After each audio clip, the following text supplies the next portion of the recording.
So Kim is going to be sharing her screen and we're going to be starting with the registration. As you can see from the hyperlink, it's not going to be the traditional provider services URL. Instead, it's going to be this provider services /account/register link that's going to be in the provider user guide. So Kim just grabbed that link from the user guide and now you can see the registration page display. This page is pretty similar to what it looked like before, with the exception of the user fields. So Kim is just going to be entering arbitrary test data within the form. That license validation, as we saw, does still validate that the provider is a new user and doesn't already exist in our system. And the address validations are going to also still be the same. So Kim is going to be putting in a valid address at this point.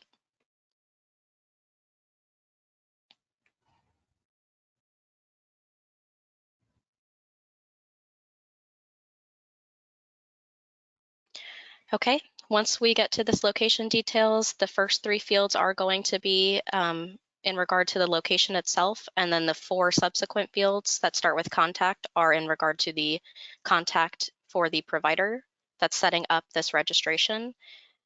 A little bit later in this demonstration, we'll see those contact fields come up again as to why they were added here.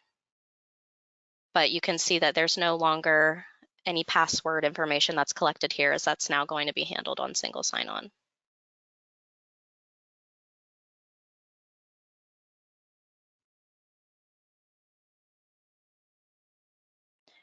For the purposes of this demonstration, Kim's just going to go through a standard provider registration, and we're not going to do an ownership change, but the ownership change will function the same way as the regular registration, just with those additional questions.